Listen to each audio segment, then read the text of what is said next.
बांग्लादेश में कट्टरपंथ के पीछे मुनीर और यूनुस के बीच सीक्रेट डील हुई है। ये बड़ी जानकारी है। यूनुस को सत्ता दिलाने की डील हुई है। सूत्रों के हवाले से खबर, बांग्लादेश में आईएसआई को विस्तार मिलेगा। क्या इसी की वजह से ये प्रदर्शन हो रहा है? ये तस्वीरें देखने को मिल रही हैं, क्योंकि बड़ी खबर तो यही सामने आ रही है कि एक सीक्रेट डील हुई है।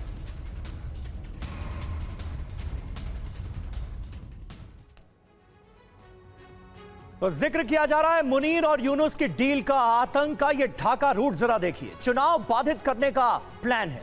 यूनुस को सत्ता दिलाने की डील हो गई है। पाकिस्तान को भारतीय सीमाओं का एक्सेस दिया जाएगा। इसके बदले कितनी बड़ी साजिश है ये, इसका अंदाजा लगाइए।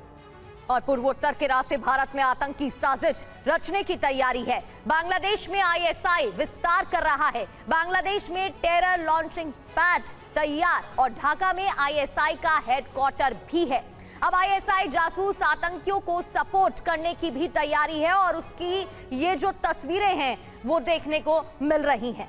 जी हाँ, संजय सॉय साहब हमारे साथ मौजूद हैं। और संजय सॉय साहब, इसी बांग्लादेश में नेशनल सिटीजन पार्टी के एक नेता ने ऐसा दुस्साहस किया था, वो बयान हम भुलाए नहीं भूलता हमें, कि जिसमें कहा गया था कि जो 7 सिस्टर्स हैं इनको अलग कर दिया जाएगा। पूर्वोत्तर राज्यों को इतनी बड़ी धमकी कहां से दी जा रही थी? इसी ढाका की जमीन से। तो ये जो प्रो पाकिस्तानी लीडर्स हैं वो किस तरह से आगे आते हुए अब नजर आ रहे हैं, खुलकर अपनी बातों को, जिन्हें पहले कहने में डरते थे अब खुलेआम किया जा रहा है। ये तो बिल्कुल साफ नजर आ रहा है। तो क्या इसी कट्टरपंथ और एंटी इंडिया मूवमेंट की राह पर चल पड़ा है बांग्लादेश, ये मान लिया जाए? नहीं, बिल्कुल समीर, जैसा कि आप बिल्कुल ठीक कह रहे हैं कि नेशनल सिटीजन पार्टी के लीडर हसन अब्दुल्ला ने जो बयान दिया वो काफ़ी डिस्टर्बिंग है। और 2-3 बातें मैं यहाँ कहूँगा। एक तो देखिए, वहाँ पर अब मेरे हिसाब से इतिहास दोबारा लिखा जा रहा है। जो बांग्लादेश ने पाकिस्तान के खिलाफ जंग लड़के, जो पाकिस्तान के ऊपर अत्याचार किए थे, वो सब यादें मिटाई जा रही हैं, वो सब मूर्तियाँ, वो सब मॉन्यूमेंट हटाए जा रहे हैं और इतिहास एक तरह से उस चीज़ को भुला दिया जा रहा है।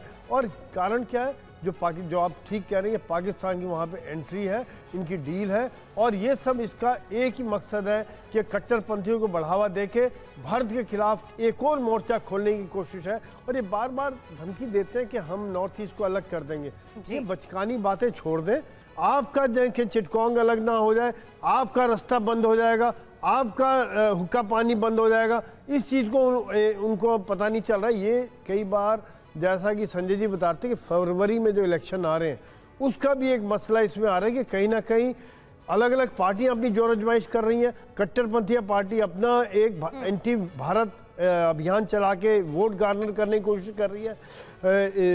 यूनुस कोशिश करेगा कि इलेक्शन ना हो। सॉरी, मैं आपको रोक रही हूं, आप अपनी बात कंप्लीट करिएगा। लेकिन क्या इसकी शुरुआत तभी हो गई थी जब मौलाना रहमान पहुंचा था ढाका बांग्लादेश और उसने एक स्पीच दी थी? फजलुर रहमान के पहुंचने से ही इस पूरी साजिश की शुरुआत हो गई थी या पहले से ही बातचीत चल रही थी? नहीं, देखिए, ये बात एकदम बयान से नहीं होती। जो पहले आईएसआई और जो बाकी इंटेलिजेंस लेवल पे और डिप्लोमेटिक लेवल पे ये बातें पहले से तय हो जाती हैं, फिर ये बयानबाजी निकल के आती है ताकि उसका ग्राउंड तैयार हो जाता है। अभी जिस प्रकार से एम्बेसी के खिलाफ जो प्रदर्शन हुए, ये आईएसआई मॉनिटर नहीं करी, उन्होंने पहले पैसा दिया, उसके बाद देखते हैं हमारा रिजल्ट क्या है। वो मॉनिटर कर रहे थे कि क्या ये कितना सक्सेसफुल रहा है, कितना ये आगे बढ़ा है। तो ये सब बातें डेफिनेटली एक लॉन्ग टर्म प्लान है कि बांग्लादेश को भारत के खिलाफ किस प्रकार से एक और मोर्चा खोला जाए।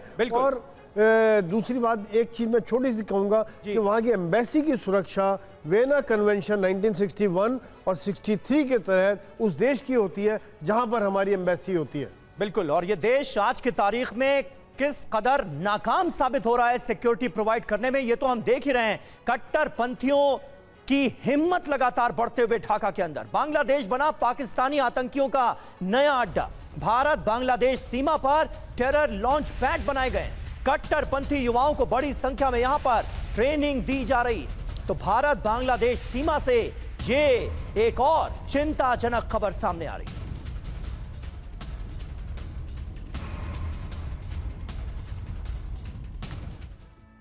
एक खुफिया रिपोर्ट जिससे पर्दाफाश हुआ है और कई पॉइंट्स, कई बातें सामने आ रही हैं, जिसकी वजह से इस टेरर नेटवर्क को लेकर सवाल भी खड़े हो रहे हैं कि किस तरीके से कट्टरपंथी सक्रिय हैं और इस साजिश को रचा गया। तो स्थानीय कट्टरपंथियों के साथ गोपनीय बैठक और नेटवर्किंग का सिलसिला लगातार जारी रहा। स्थानीय युवाओं की जिहाद और टेरर के लिए भर्ती भी हो रही थी। जी हाँ, किस तरह से अब बांग्लादेश के युवाओं को कट्टरपंथ और आतंकवाद की राह पर घसीटा जा रहा है। रोहिंग्या युवाओं को टेरर नेटवर्क में शामिल करने की प्लानिंग पर काम कर रहा है पाकिस्तान। हाफिज सईद के करीबी ने बांग्लादेश में बॉर्डर का दौरा किया है। अचानक से जो बड़े बड़े आतंकी हैं वो बांग्लादेश को लेकर सक्रिय होते हुए नजर आ रहे हैं। ये भारत के लिए कितनी बड़ी चिंता का सबब है और आखिर ऐसा हो क्यों रहा है कि ऐसे लोगों को लगातार बांग्लादेश के अंदर खाद पानी मुहैया कराया जा रहा है जो कि एंटी इंडिया सोच रखते हैं और भारत के खिलाफ कुछ भी कर गुजर जाने की हिम्मत, हौसला और दुस्साहस कहा जाए वो रखते हैं। मनीष, देखिए, शेख हसीना के शासनकाल में इन लोगों को कंट्रोल करके रखा गया था, इनके खिलाफ मुकदमे चले, इनको जेल में रखा गया। लेकिन याद करिए क्या हुआ। अगस्त 2024 में शेख हसीना के भारत आने के बाद जब यूनुस साहब गद्दी पर बैठे तो सबसे पहले इन सभी एलिमेंट्स को बाहर किया गया, इन्हें जेल से छुड़वाया गया। और उसके बाद वही लोग, जो लोग उस समय आंदोलन में शामिल थे, आज वही लोग इंडियन हाई कमीशन के सामने में इस हालत में है कि अगर कल उन्हें नहीं रोका गया होता तो वो अंदर घुस गए होते। लेकिन मैं आपको बता दूं, वो अंदर फिर से घुसेंगे।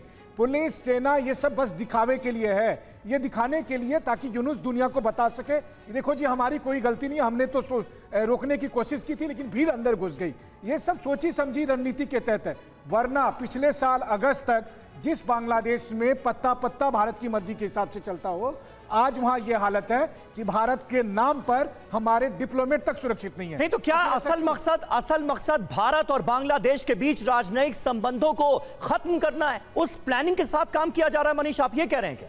जी हाँ, बिल्कुल। देखिए, ये पूरी पटकथा इसी के लिए लिखी गई है और इसके लिए उन एलिमेंट्स को यूज किया गया जिसके बारे में संजय भारद्वाज जी या संजय सोई सर कह रहे थे। वो साफ तौर पर जो लोग 1947 से थे, जो सोच विचारधारा, जो 1971 के बाद पाकिस्तान को ज्यादा अपनापन जो लोग समझते थे, जिनके खिलाफ शेख हसीना ने कार्रवाई की, उस भीड़ को, उस हिंसक भीड़ का इस्तेमाल कर रहा है जिसे आप कट्टरपंथी के नाम पर कह दें। लेकिन मामला यहां तक नहीं है। देखिए, टीवी 9 पर हमने अपने दर्शकों को बताया था और यही बात टीवी 9 ने अमेरिका के राष्ट्रपति डोनाल्ड ट्रंप से भी पूछा था। अब आप मुझे बताइए, अभी जो पूरा मामला उठा है, किसने उठा?